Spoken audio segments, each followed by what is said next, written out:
Ça va. C'est bon? Excellent. Bonjour, alors c'est encore une très grande joie d'être ici à l'église de Vaudreuil.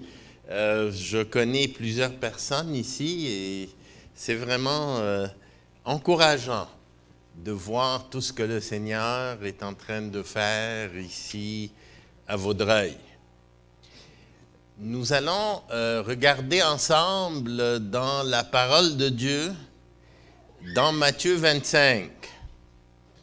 Alors, Matthieu, c'est un livre qui nous parle du triomphe du roi des rois, le Seigneur Jésus-Christ. Et dans Matthieu 25, nous avons la fin du dernier discours du Seigneur Jésus avant la Passion. Les dernières, et aujourd'hui, nous allons voir les dernières paroles de son dernier message. C'est un peu le sommaire et la conclusion de tout le message. Et à la fin, il va donner un test ultime. Un jugement est le test ultime. Juste avant, il avait donné des illustrations. Deux illustrations, celle des vierges folles qui n'avaient pas d'huile dans la lampe, qui n'étaient pas prêtes. Et il termine en leur disant « Éloignez-vous de moi ». Et après ça, les talents, la parabole des talents, ceux qui avaient utilisé leurs talents et celui qu'ils avaient caché. Et la dernière, la plus directe, peut-être avec un jugement très clair que nous allons voir aujourd'hui. Et aujourd'hui, à partir du verset 31, dans Matthieu au chapitre 25, nous allons voir son retour à la fin, suivi par un jugement. Et nous voulons tous nous examiner et voir s'il y a lieu pour chacun de nous de se repentir et de renouveler peut-être notre engagement complet et total envers le Seigneur Jésus-Christ, notre seule source de salut. Alors, ouvrons nos Bibles, Matthieu 25, verset 31. Lorsque le Fils de l'homme viendra dans sa gloire avec tous les anges, il s'assiera sur le trône de sa gloire. Toutes les nations seront assemblées devant lui. Il séparera les uns d'avec les autres, comme le berger sépare les brebis d'avec les boucs. Et il mettra les brebis à sa droite et les boucs à sa gauche.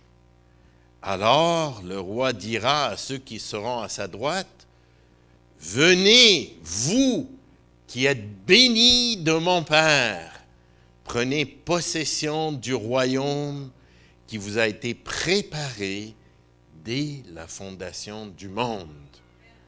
Car j'ai eu faim et vous m'avez donné à manger. J'ai eu soif, vous m'avez donné à boire. J'ai été étranger et vous m'avez recueilli. J'étais nu et vous m'avez vêtu. J'étais malade, vous m'avez visité. J'étais en prison, vous êtes venus vers moi. » Les justes lui répondront, « Seigneur, quand t'avons-nous vu avoir faim, t'avons-nous donné à manger, ou avoir soif, t'avons-nous donné à boire, t'avons-nous vu étranger, t'avons-nous recueilli, ou nu et t'avons-nous vêtu? Quand t'avons-nous vu malade ou en prison, et sommes-nous allés vers toi? » Et le roi leur répondra, « Je vous le dis en vérité, toutes les fois que vous avez fait ces choses à l'un de ces plus petits de mes frères, c'est à moi que vous les avez faites. » Ensuite, il dira à ceux qui seront à sa gauche, « Retirez-vous de moi, maudits, allez dans le feu éternel qui a été préparé pour le diable et pour ses anges.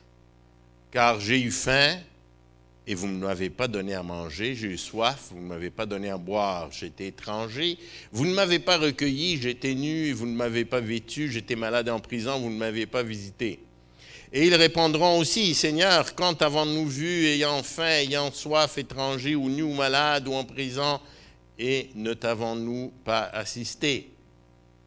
Il leur répondra, je vous le dis en vérité, toutes les fois que vous n'avez pas fait ces choses à l'un de ces plus petits, c'est à moi que vous ne les avez pas faites. Et ceux-ci iront au châtiment éternel, mais les justes à la vie éternelle.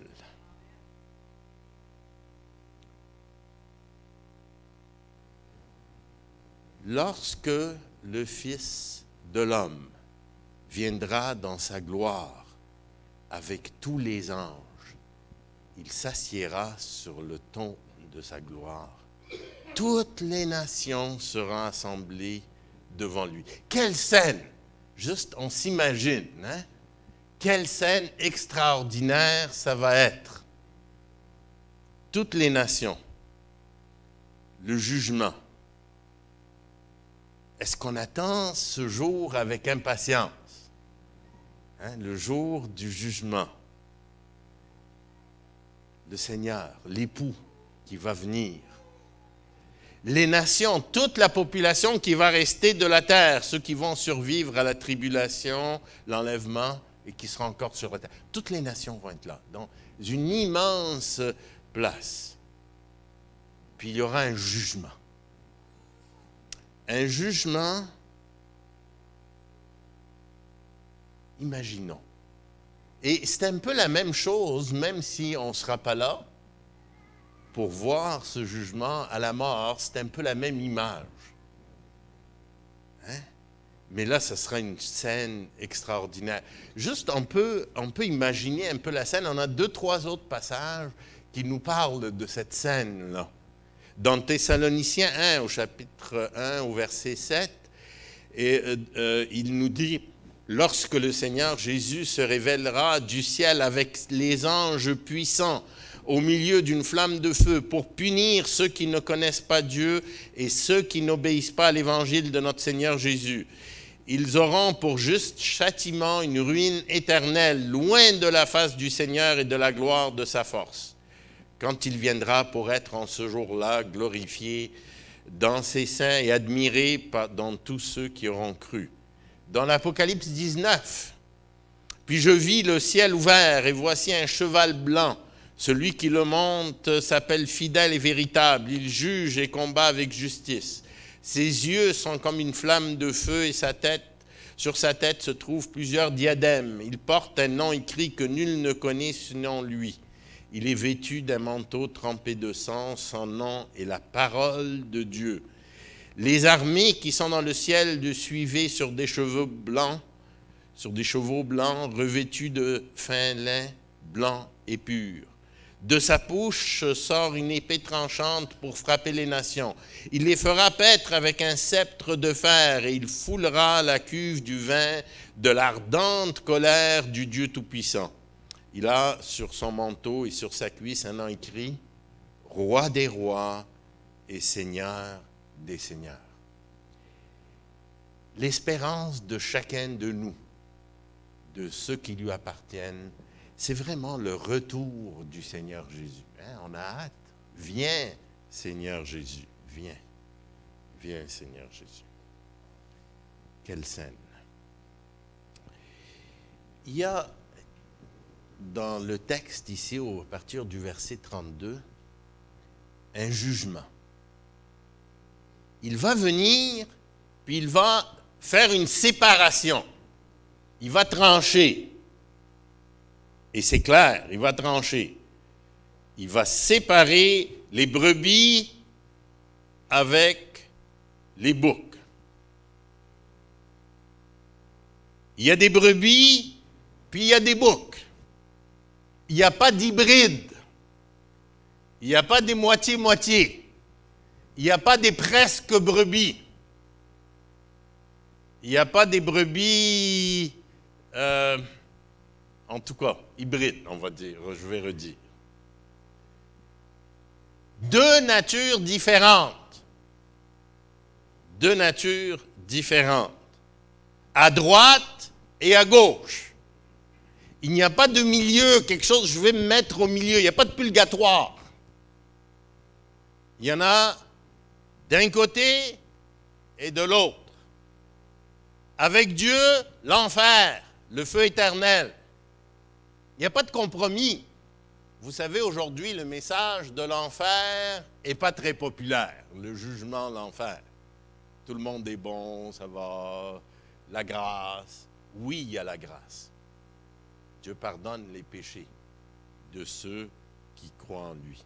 Mais c'est une séparation totale entre deux entités, deux groupes, deux sentences, deux destinations, deux jugements. Un des deux. Il n'y aura pas de troisième. Le ciel, l'enfer. Alors, ce n'est pas une légende. Ce n'est pas pour faire peur. C'est la réalité. Le feu éternel, le châtiment éternel, c'est une réalité. Pour nous, il nous parle du royaume qui nous attend, qui est préparé. Hey, ça, c'est le fun. Le royaume. Mais c'est l'un ou l'autre. C'est l'un ou l'autre. Les vraies brebis, celles qui se sont repenties et qui ont mis toute leur foi et leur confiance dans le Seigneur Jésus-Christ. Et on entend des belles paroles. Béni du Père. C'est des brebis bénies du Père. C'est qui ces brebis? Ben, c'est ceux qui ont gardé les commandements de Dieu et qui lui obéissent. L'obéissance n'est pas vous qui commettez l'iniquité, pour ceux qui n'obéissent pas, qui commettent le péché. L'obéissance, ce n'est pas la source du salut.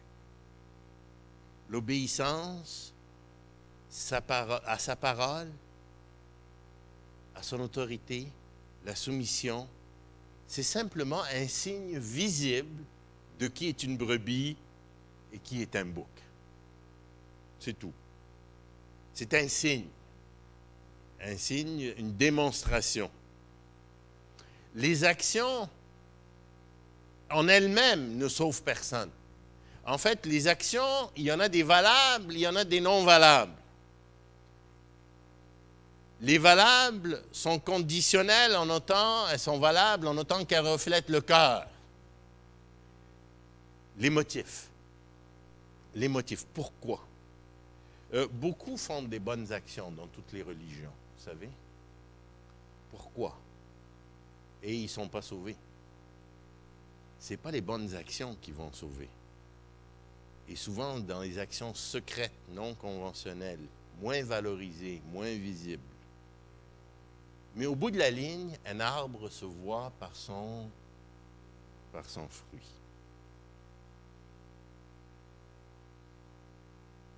Aimer, on va le voir, fait la différence. Donc, un arbre se voit par son fruit. Les vraies brebis, on va les voir par leur nature, par leurs fruits. C'est un signe visible. Tout arbre, tout bon arbre porte de bons fruits, mais le mauvais arbre produit de mauvais fruits. Un bon arbre ne peut porter de mauvais fruits, ni un mauvais arbre porter de bons fruits. Tout arbre qui ne produit pas de bons fruits est coupé, jeté au feu. C'est donc à leurs fruits que vous les reconnaîtrez. Quiconque me dit « Seigneur, Seigneur » n'entrera pas forcément dans le royaume des cieux, mais celui-là seul qui fait la volonté de mon Père qui est dans le ciel.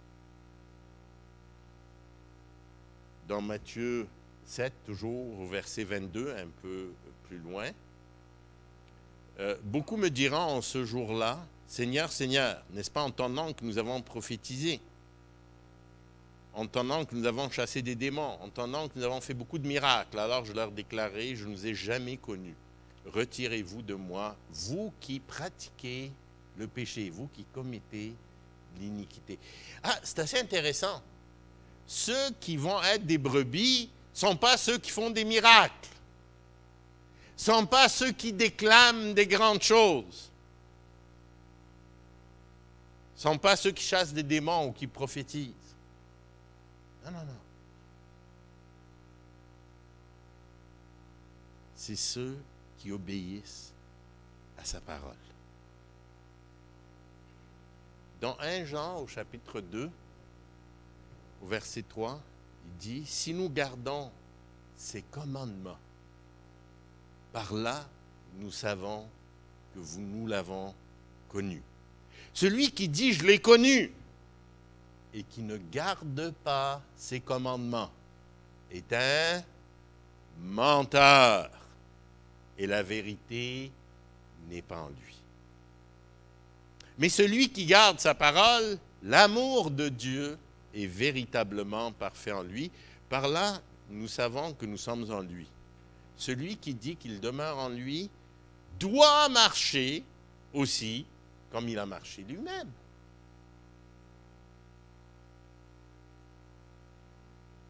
Vous savez comment reconnaître une brebis d'un bouc?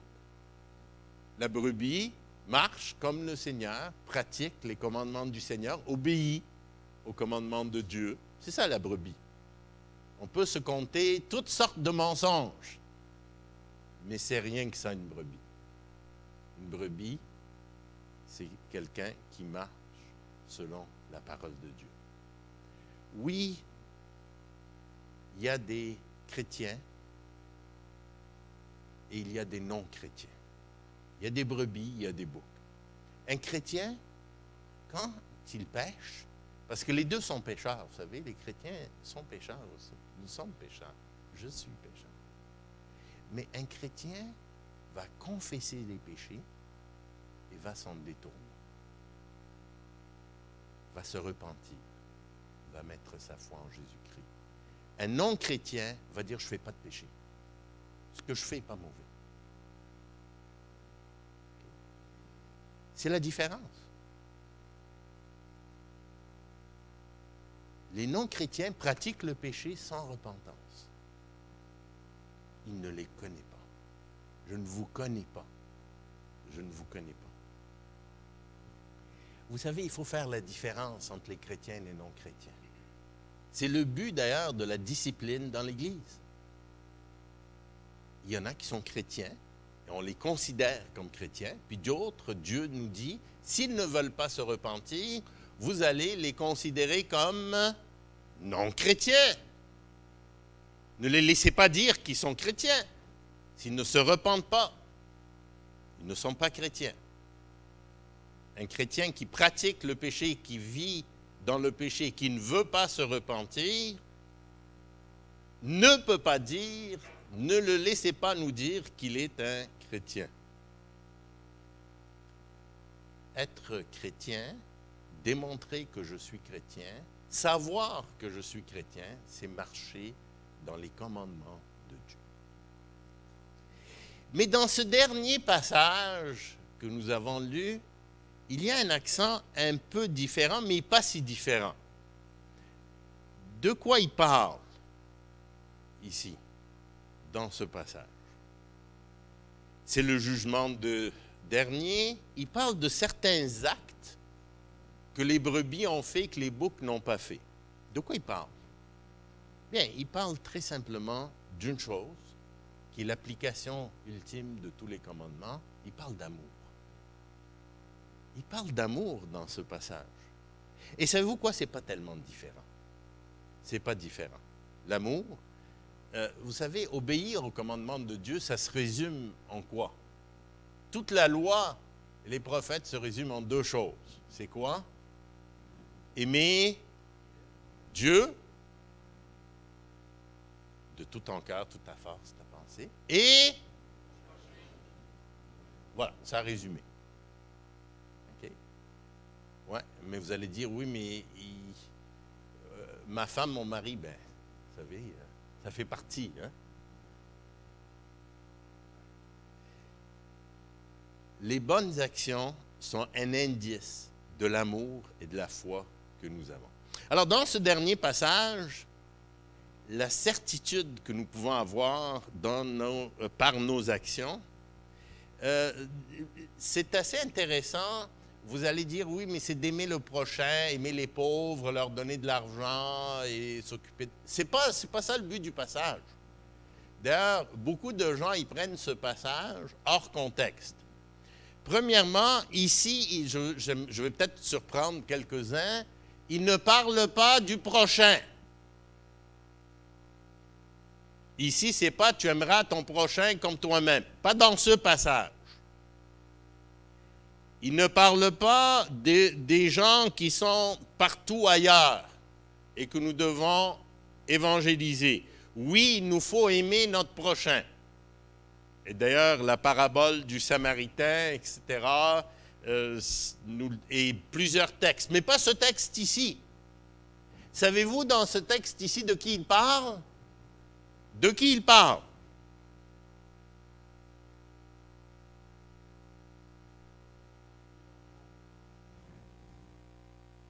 De qui il parle? De nos frères et sœurs. Le texte ici ne parle pas des non-chrétiens. Il parle d'aimer les chrétiens. Jésus est en train de nous dire, toutes les fois que vous avez fait ces choses à l'un de ces plus petits de mes frères, il parle de ce que je fais envers mes frères et sœurs. Dans ce texte, très clair, les chrétiens. L'amour pour les chrétiens. C'est un amour super spécial, spécifique. En plus de l'amour pour tout le monde, c'est une coche de plus. Différent.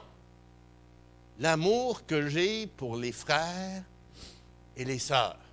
L'amour que j'ai pour les chrétiens. Ma famille. Ma famille. Un amour extraordinaire. Un amour incroyable. Super spécial. Jean 13, 34. Je vous donne un commandement nouveau. Mais vous savez, tu aimeras ton prochain comme toi-même. On retrouve ça au début de l'Ancien Testament. C'était pas nouveau, ça, tu aimeras ton prochain comme toi-même. Mais le Seigneur Jésus a donné un commandement nouveau.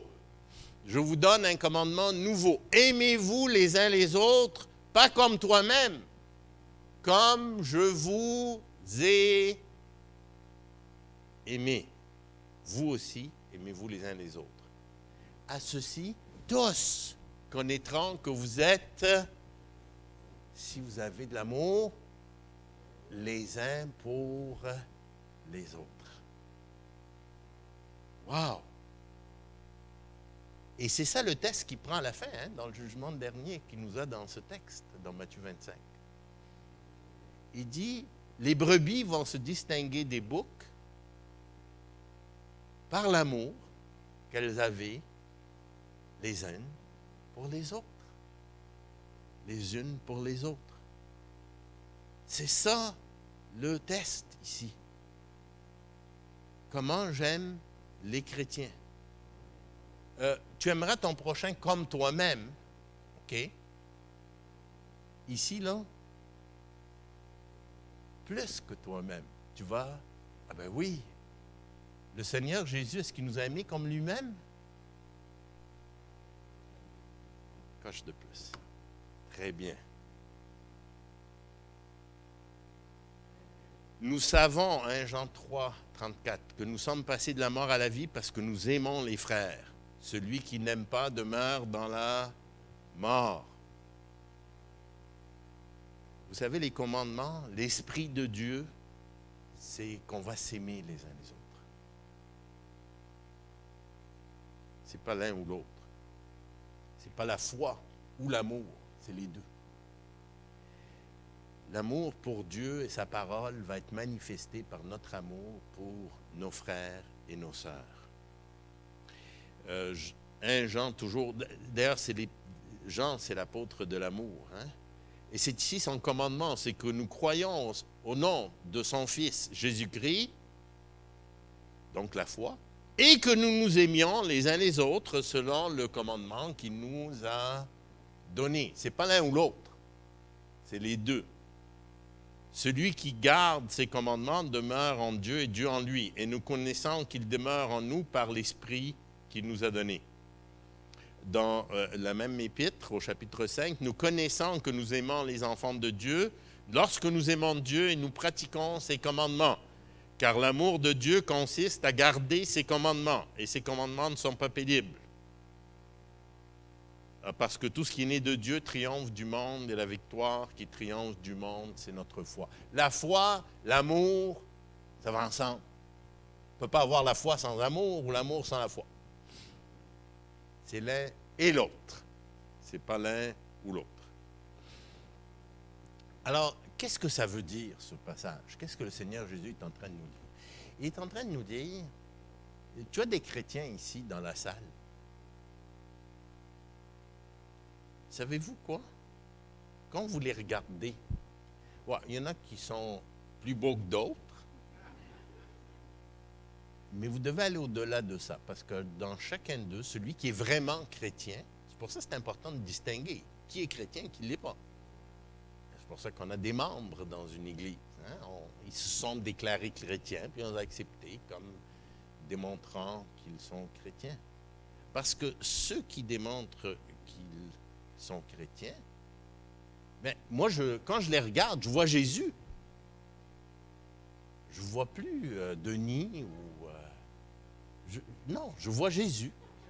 C'est dur à voir, mais... Hein? Voilà. Hein? Probablement, Jésus avait des cheveux, mais bon. Mais quand je regarde un chrétien, je vois Jésus. C'est Jésus qui est là. Si j'aime Dieu, j'aime Jésus, ben je l'aime, ce chrétien-là, même s'il n'est pas beau. Hein? Je l'aime. Je l'aime parce que Jésus est en lui. Jésus est en lui. L'amour que j'ai envers Dieu est révélé par l'amour que j'ai envers les frères et les sœurs de l'Église. Jésus est dans les vrais chrétiens autour de moi. Comment je les traite? C'est comment je traite Dieu. Comment je les aime? C'est comment j'aime Dieu. Quand on me dit, ils sont quelque part, je veux me rassembler avec eux. Si on me disait, Jésus est là, est-ce que j'irais? Ben, il est là. Il est là où sont les chrétiens. Hein? Il est là où sont les chrétiens. Oui, mais il a une autre nationalité, une autre race, une autre couleur. Ben, c'est Jésus pareil. Je l'aime. Oh, mais elle, je ne peux plus la voir. Je ne suis pas capable. Je ne peux plus le voir, lui. Ça ne marche pas. S'il est chrétien, il faut vraiment... Ça veut dire « j'aime pas Dieu ». Il n'y a pas de choix.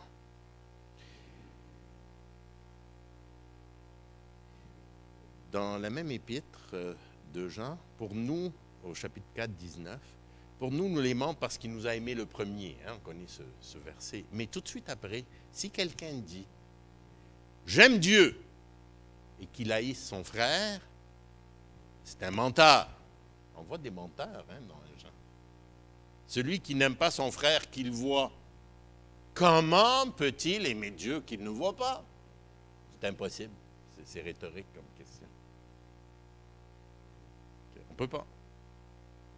Et nous avons de lui ce commandement, celui qui aime Dieu aime aussi son frère. Hein?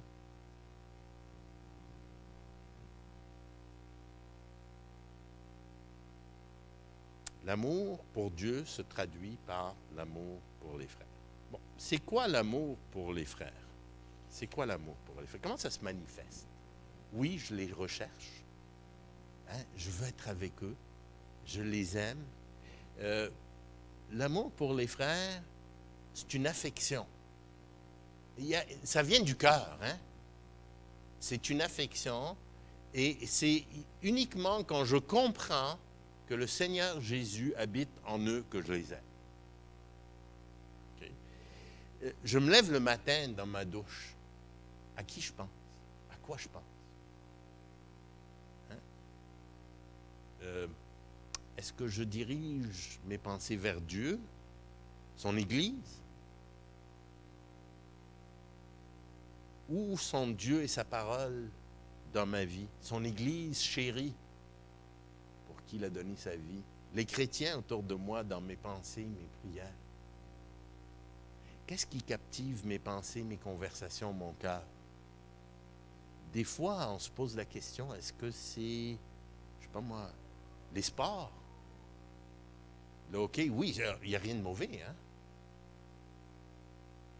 Mais où est Dieu?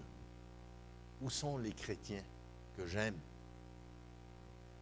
Plus que moi-même, plus que moi-même. Oui, il y a le hockey, il y a le soccer, il y a la pêche, il y a les exercices, il y a les sorties, il y a les restaurants, il y a la télévision, il y a le travail, il y a la famille, il y a les enfants, tout très important. Où est Dieu? Où sont les chrétiens? Est-ce que je les recherche? Vous savez, être un moine est en contradiction avec la parole de Dieu. Je ne peux pas aimer et me retirer. Si j'aime, je veux être avec. Je veux les rencontrer. Je veux prier pour eux. Je veux les aider. Je veux répondre à leurs besoins. Ça se voit par des actions concrètes. N'est-ce pas? Des actions concrètes. Alors, des actions concrètes pour répondre à leurs besoins. Ce n'est pas juste des sentiments et des paroles. Oui, il faut des sentiments. Oui, il y a le cœur. Oui, il y a des bonnes paroles. Mais au bout de la ligne, les sentiments vont se traduire, les vrais sentiments, par des vraies actions. Et c'est de ça qu'il parle. Hein? C'est pas platonique comme amour. J'ai eu faim et vous m'avez donné à manger. J'ai eu soif, vous m'avez donné à boire. J'étais étranger, vous m'avez recueilli. J'étais nu, vous m'avez vêtu. Il est en train de dire, j'avais des besoins. Et vous avez comblé mes besoins. Voilà. À chaque fois que vous avez fait ça, envers le plus petit des chrétiens, c'est à moi que vous les avez faites. C'est à moi que vous les avez faites. Alors, les besoins physiques et les besoins en général. Les besoins en général. Aider, visiter, rencontrer les besoins.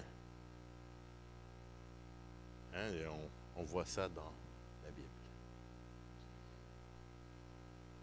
D'ailleurs, dans 1 Jean, au chapitre 3, il dit, si quelqu'un... nous avons connu l'amour de Dieu en ce qu'il a donné sa vie pour nous. Nous aussi, nous devons donner. Vous voyez, c'est pas tu aimeras ton prochain comme toi-même. Nous aussi, nous devons donner notre vie pour les frères.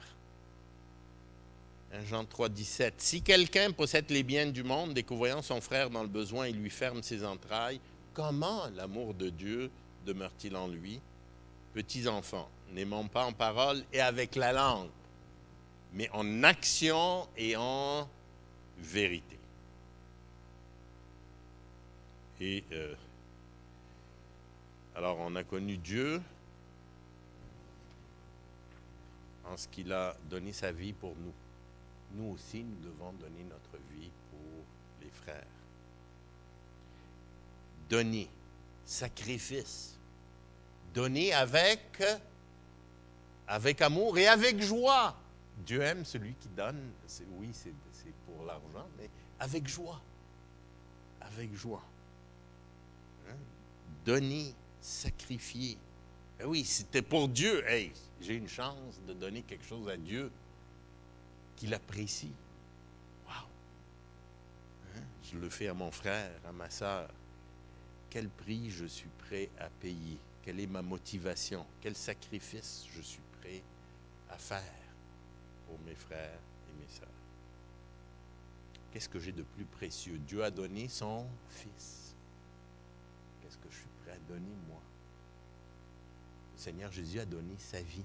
Qu'est-ce que je suis prêt à donner? Aimez-vous comme je vous ai. Comme je vous ai. C'est ça le signe, le test du cœur. Hein? C'est ça le signe, le test du cœur.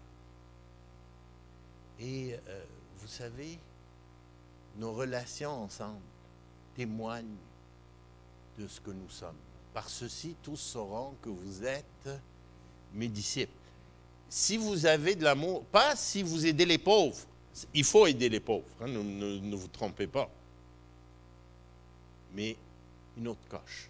Par ceci, tous sauront que vous êtes mes disciples. La meilleure évangélisation, c'est l'amour que nous avons les uns pour les autres. Ça, c'est l'évangélisation. Par ceci, tous sauront que vous êtes mes disciples. Le test de l'amour. C'est le signe du cœur. Quel témoignage nous donnons de notre amour envers nos frères et nos sœurs chrétiens? Est-ce qu'on pardonne? Est-ce qu'on a de l'amertume? Je te pardonne, mais j'oublie pas. Est-ce qu'on parle bien? C'est le Seigneur Jésus. Est-ce qu'on parle bien d'eux? Oui, ils ne sont pas parfaits. Moi non plus.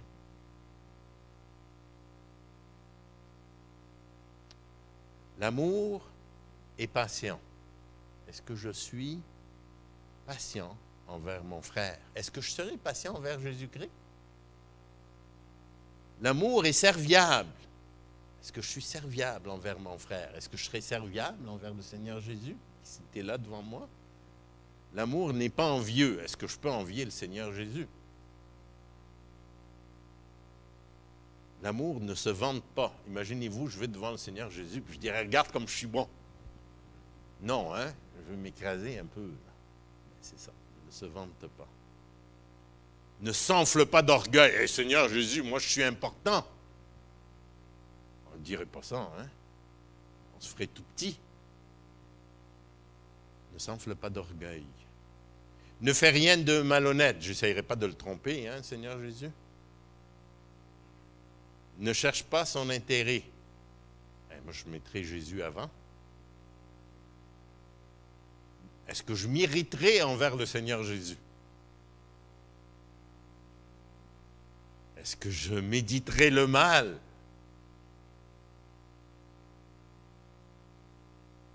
Est-ce que je me réjouirai de l'injustice devant lui?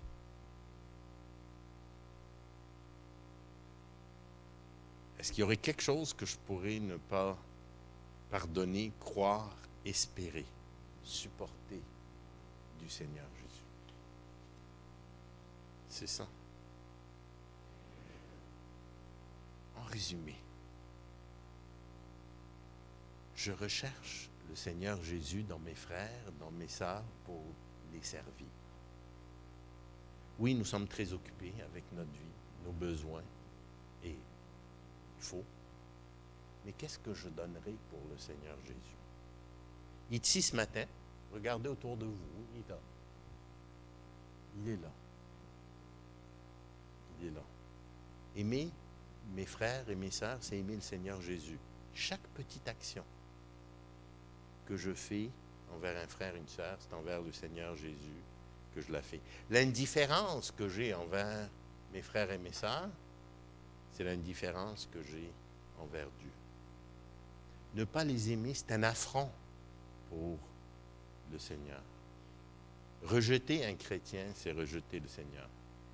Ne pas répondre à leurs besoins. C'est ça ce texte. C'est ça ce texte. C'est ça les brebis et c'est ça les boucs. À chaque rencontre, réunion de prière, réunion d'église, j'ai l'occasion de rencontrer le Seigneur. Je ne viens pas seulement à l'église pour recevoir, pour apprendre, pour adorer, mais aussi pour rencontrer le Seigneur Jésus dans mes frères et mes sœurs, les servir, les aider, les consoler, prier pour eux, avoir une relation avec eux, une relation profonde. Et ça va être facile. Et on entend des bonnes choses, des belles choses de l'Église de Vaudreuil, de l'entraide. Et c'est ce qu'on veut entendre. C'est le témoignage qu'on donne. Alors le roi dira à ceux qui sont à sa droite. Et c'est ça qu'on veut entendre, hein? Qu'on aille avant, mais il va nous dire la même chose. Alors le roi dira à ceux qui seront à sa droite, « Venez, vous qui êtes bénis de mon Père, prenez possession du royaume qui vous a été préparé dès la fondation du monde. » Courbons-nous.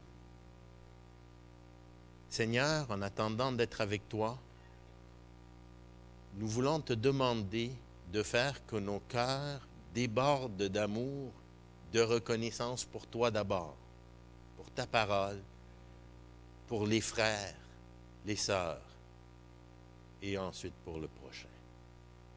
Seigneur, nous voulons te confesser, je veux te confesser que mon amour, notre amour n'est pas à la hauteur du tien. Remplis nos cœurs par ton esprit, de ton amour, le fruit de ton esprit, pour que ton nom soit glorifié dans nos vies et que tous sachent que nous sommes tes disciples. Oui, Seigneur, béni soit le lien qui nous unit en toi, ce lien d'amour divin, spécial, que verse en nous ton esprit. Amen.